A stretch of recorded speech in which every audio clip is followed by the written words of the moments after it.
ओम शांति। 24 फरवरी 2026। आज के अनमोल मधुर महावाक्य। आज बाबा ने कहा, मीठे बच्चे, तुमने अपनी जीवन डोर एक बाप से बांधी है। तुम्हारा कनेक्शन एक से है, एक से ही तोड़ निभाना है। प्रश्न, संगम युग पर आत्मा अपनी डोर परमात्मा के साथ जोड़ती है। इसकी रस्म अज्ञान में किस रीति से चलती आ रही है? उत्तर, शादी के समय स्त्री का पल्लव पति के साथ बांधते हैं। स्त्री समझती है जीवन भर उनका ही साथी होकर रहना है। तुमने तो अब अपना पल्लव बाप के साथ जोड़ा है। तुम जानते हो हमारी परवरिश आधा कल्प के लिए बाप द्वारा होगी। गीत, जीवन डोर तुम ही संग बांधी। ओम शांति। देखो, गीत में कहते हैं जीवन डोर तुमसे बांधी। जैसे कोई कन्या है, वह अपनी जीवन की डोर पति के साथ बांधती है। समझती है कि जीवन भर उनका ही साथी होकर रहना है, उनको ही परवरिश करनी है। ऐसे नहीं कि कन्या को उनकी परवरिश करनी है, नहीं, जीवन तक उनको परवरिश करनी है। तुम बच्चों ने भी जीवन डोर बांधी है। बेहद का बाप कहो, टीचर कहो, गुरु कहो, जो कहो, यह आत्माओं की जीवन की डोर परमात्मा के साथ बांधने की है। वह है हद की स्थूल बात, यह है सूक्ष्म बात। कन्या के जीवन की डोर पति के साथ बांधी जाती है। वह उनके घर जाती है। देखो, हर एक बात समझने की बुद्धि चाहिए। कलयुग में ही सब आसुरी मत की बातें। तुम जानते हो हमने जीवन की डोर एक से ही बांधी है।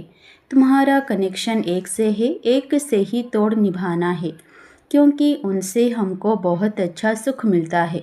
वह तो हमको स्वर्ग का मालिक बनाता है। तो ऐसे बाप की श्रीमत पर चलना चाहिए। यह ही रूहानी डोर, रूह ही श्रीमत लेती है।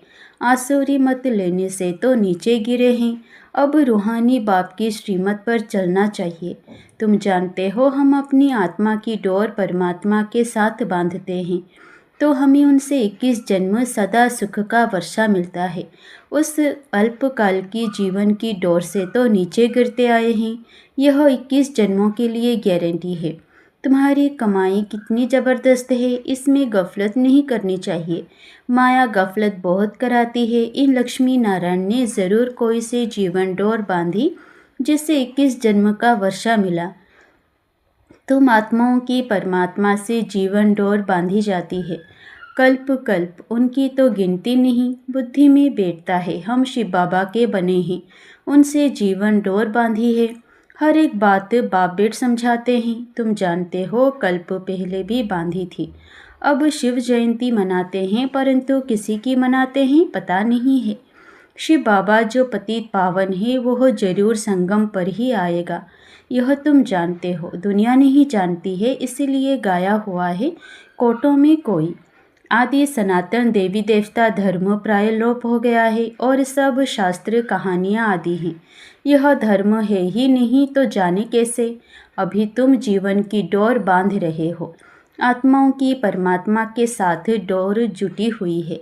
इसमें शरीर की कोई बात नहीं है। भल घर में बैठे रहो, बुद्धि से याद करना है तुम आत्माओं की जीवन डोर बांधी हुई है।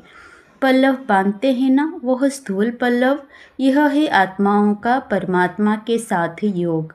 भारत में शिव जयंती भी मनाते हैं, परंतु वह कब आए थे यह किसी को भी पता नहीं है। श्री कृष्ण की जयंती कब, राम की जयंती कब है, यह नहीं जानते। बच्चे, तुम त्रिमूर्ति शिव जयंती अक्षर लिखते हो, परंतु इस समय 3 मूर्तियाँ तो है नहीं। तुम कहेंगे शिव बाबा ब्रह्मा द्वारा सृष्टि रचते हैं, तो ब्रह्मा साकार में ज़रूर चाहिए ना। बाकी विष्णु और शंकर इस समय कहाँ है?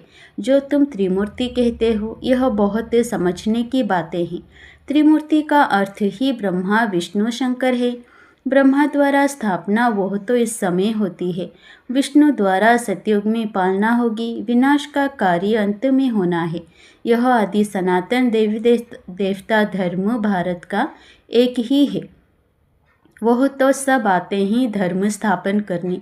हर एक जानता है यह धर्म स्थापन किया और उनका संबंध यह है। फलाने टाइम फलाना धर्म स्थापन किया। भारत का किसी को पता नहीं है गीता जयंती शिव जयंती कब हुई, किसी को पता नहीं है श्री कृष्ण और राधे की आयु में 2-3 वर्ष का फर्क होगा। सतयुग में ज़रूर पहले श्री कृष्ण ने जन्म लिया होगा, फिर राधे ने, परंतु सतयुग कब था यह किसी को पता नहीं है। तुमको भी समझने में बहुत वर्ष लगे हैं, तो 2 दिन में कोई कहाँ तक समझेंगे। बाप तो बहुत सहज बताते हैं, वो है बेहद का बाप, जरूर उनसे सबको वर्षा मिलना चाहिए ना। ओ गॉड फादर कह याद करते हैं। लक्ष्मी नारायण का मंदिर है, यह स्वर्ग में राज्य करते थे, परंतु उनको यह वर्षा किसने दिया? जरूर स्वर्ग के रचयिता ने दिया होगा, परंतु कब कैसे दिया वह कोई नहीं जानते हैं। तुम बच्चे जानते हो, जब सतयुग था और कोई धर्म नहीं था। सतयुग में हम पवित्र थे, कलयुग में हम पतित हैं, तो संगम पर ज्ञान दिया होगा, सतयुग में नहीं। वहाँ तो प्रारब्ध है, जरूर अगले जन्म में ज्ञान लिया होगा। तुम भी अब ले रहे हो। तुम जानते हो आदि सनातन देवी देवता धर्म की स्थापना बाप ही करेगा। श्री कृष्ण तो सतयुग में था, उसको यह प्रारब्ध कहाँ से मिली? लक्ष्मी नारायण ही राधे कृष्ण थे, यह कोई नहीं जानते हैं। बाप कहते हैं जिन्होंने कल्प पहले समझा था वही समझेंगे। यह सैपलिंग लगता है, मोस्ट स्वीटेस्ट झाड़ का कलम लगता है। तुम जानते हो आज से 5000 वर्ष पहले भी बाप ने आकर मनुष्य से देवता बनाया था। अभी तुम ट्रांसफ़र हो रहे हो, पहले ब्राह्मण बनना है। बाजोली खेलते हैं तो चोटी ज़रूर आएगी। बरोबर हम अभी ब्राह्मण बने हैं। यज्ञ में तो ज़रूर ब्राह्मण चाहिए। यह शिव व रुद्र का यज्ञ है, रुद्र ज्ञान यज्ञ ही कहा जाता है। श्री कृष्ण ने यज्ञ नहीं रचा, इस रुद्र ज्ञान यज्ञ से विनाश ज्वाला प्रज्वलित होती है। यह शिव बाबा का यज्ञ पतितों को पावन बनाने के लिए है। रुद्र शिव बाबा निराकार है, वह यज्ञ कैसे रचे? जब तक मनुष्य तन में ना आए। मनुष्य ही यज्ञ रचते हैं, सूक्ष्म व मूल वतन में यह बातें नहीं होती। बाप समझाते हैं यह संगम युग है। जब लक्ष्मी नारायण का राज्य था तो सतयुग था, अब फिर तुम यह बन रहे हो। यह जीवन की डोर आत्माओं की परमात्मा के साथ है। यह डोर क्यों बांधी है? सदा सुख का वर्षा पाने के लिए। तुम जानते हो बेहद के बाप द्वारा हम यह लक्ष्मी नारायण बनते हैं। बाप ने समझाया है तुम सो देवी देवता धर्म के थे, तुम्हारा राज्य था। पीछे तुम पुनर्जन्म लेते लेते क्षत्रिय धर्म में आए। सूर्यवंशी राजाई चली गई, फिर चंद्रवंशी आए। तुमको मालूम है हम यह चक्र कैसे लगाते हैं। इतने जन्म लिए। भगवान उवाच, हे बच्चे, तुम अपने जन्मों को नहीं जानते हो, मैं जानता हूँ। अब इस समय इस तन में 2 मूर्ति हैं, ब्रह्मा की आत्मा और शिव परम आत्मा। इस समय 2 मूर्ति इकट्ठी हैं, ब्रह्मा और शिव। शंकर तो कभी पाठ में आता नहीं, बाकी विष्णु सतयुग में है। अभी तुम ब्राह्मण सो देवता बनेंगे। हम सो का अर्थ वास्तव में यह है। उन्होंने कह दिया है आत्मा सो परमात्मा, परमात्मा सो आत्मा। कितना फर्क है। रावण के आने से ही रावण की मत शुरू हो गई। सतयुग में तो यह ज्ञान नहीं, प्राय लोप हो जाएगा। यह सब होना ड्रामा में नूंद है ना, तब तो बाप आकर स्थापना करे। अभी है संगम। बाप कहते हैं मैं कल्प के संगम युग पर आकर तुमको मनुष्य से देवता बनाता हूँ, ज्ञान यज्ञ रचता हूँ। बाकी जो हैं वह इस यज्ञ में स्वाहा हो जाने हैं। यह विनाश ज्वाला इस यज्ञ से प्रज्वलित होनी है। पतित दुनिया का तो विनाश होना है, नहीं तो पावन दुनिया कैसे हो? तुम कहते भी हो हे पतित पावन आओ, तो पतित दुनिया पावन दुनिया इकट्ठी रहेगी क्या? पतित दुनिया का विनाश होगा, इसमें तो खुश होना चाहिए। महाभारत की लड़ाई लगी थी, जिससे स्वर्ग के गेट खुले। कहते हैं यह वही महाभारत लड़ाई है। यह तो अच्छा है, पतित दुनिया खत्म हो जाएगी। पीस के लिए माथा मारने की दरकार क्या है? तुमको जो अब तीसरा नेत्र मिला है वह कोई को नहीं है। तुम बच्चों को खुश होना चाहिए। हम बेहद के बाप से फिर से वर्षा ले रहे हैं। बाबा हमने अनेक बार आपसे वर्षा लिया है, रावण ने फिर श्राप दिया। यह बातें याद करना सहज है, बाकी सब दंत कथाएं हैं। तुमको इतना साहूकार बनाया, फिर गरीब क्यों बने? यह सब ड्रामा में नूंद है। गाया भी जाता है ज्ञान, भक्ति, वैराग्य। भक्ति से वैराग्य तब हो जब ज्ञान मिले। तुमको ज्ञान मिला तब भक्ति से वैराग्य हुआ। सारी पुरानी दुनिया से वैराग्य, यह तो कब्रिस्तान है। 84 जन्म का चक्र लगाया है, अभी घर चलना है। मुझे याद करो तो मेरे पास चले आएंगे। विकर्म विनाश हो जाएंगे और कोई उपाय नहीं। योग अग्नि से पाप भस्म होंगे, गंगा स्नान से नहीं होंगे। बाबा कहते हैं माया ने तुमको फूल व मूर्ख बना दिया है। अप्रैल फूल कहते हैं ना, अभी मैं तुमको लक्ष्मी नारायण जैसा बनाने आया हूँ। चित्र तो बहुत अच्छे हैं, आज हम क्या हैं कल हम क्या होंगे। परंतु माया कम नहीं, माया डोर बांधने नहीं देती, खींचातान होती है। हम बाबा को याद करते हैं, फिर पता नहीं क्या होता है, भूल जाते हैं। इसमें मेहनत है, इसलिए भारत का प्राचीन योग मशहूर है। उन्हों को वर्षा किसने दिया, यह कोई समझते नहीं है। बाप कहते हैं बच्चों, मैं तुमको फिर से वर्षा देने आया हूँ। यह तो बाप का काम है। इस समय सब नरकवासी हैं, तुम खुश हो रहे हो। यहाँ कोई आते हैं, समझते हैं तो खुशी होती है। बरोबर ठीक है, 84 जन्मों का हिसाब है। बाप से वर्षा लेना है। बाप जानते हैं आधा कल्प भक्ति करके तुम थक गए हो।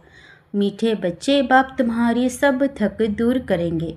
अब भक्ति अंधियारा मार्ग पूरा होता है। कहाँ यह दुखधाम, कहाँ वह सुखधाम।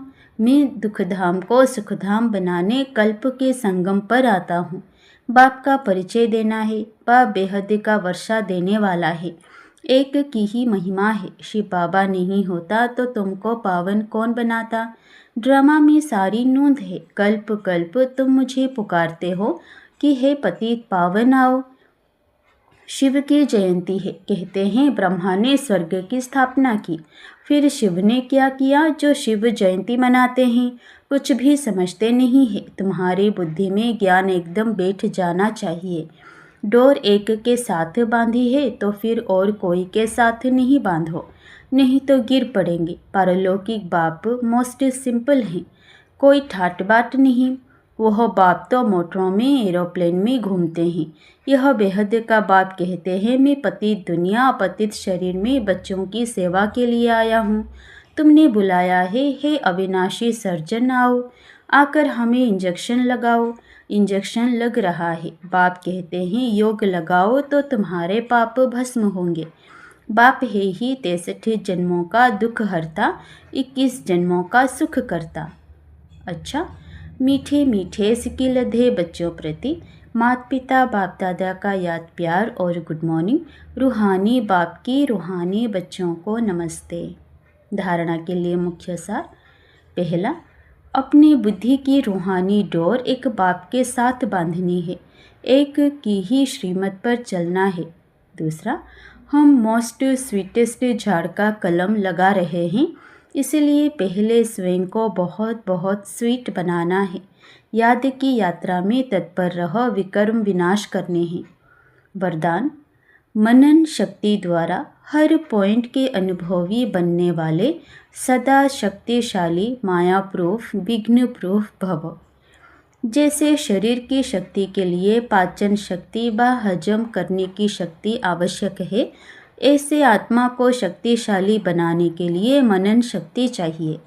मनन शक्ति द्वारा अनुभव स्वरूप हो जाना, यही सबसे बड़े से बड़ी शक्ति है। ऐसे अनुभवी कभी धोखा नहीं खा सकते, सुनी सुनाई बातों में विचलित नहीं हो सकते। अनुभवी सदा संपन्न रहते हैं, वह सदा शक्तिशाली माया प्रूफ विघ्न प्रूफ बन जाते हैं। स्लोगन, खुशी का खजाना सदा साथ रहे तो बाकी सब खजाने स्वतः आ जाएंगे। अव्यक्त इशारे, एकता और विश्वास की विशेषता द्वारा सफलता संपन्न बनो। सफलता संपन्न बनने के लिए साधारण कार्य में रहते हुए भी फरिश्ते की चाल और हाल हो। ऐसे नहीं कहो कि क्या करें, बात ही ऐसी थी, काम ही ऐसा था, सरकमस्टांस ऐसे थे। समस्या ऐसी थी, इसीलिए साधारणता आ गई। किसी समय भी, किसी हालत में भी आपका अलौकिक स्वरूप हर एक को अनुभव हो। जैसी बात वैसा अपना स्वरूप नहीं बनाओ, बातें आपको बदलना दे, तब सबके समीप आएंगे और एकता का संगठन मजबूत होगा। अच्छा, ओम शांति।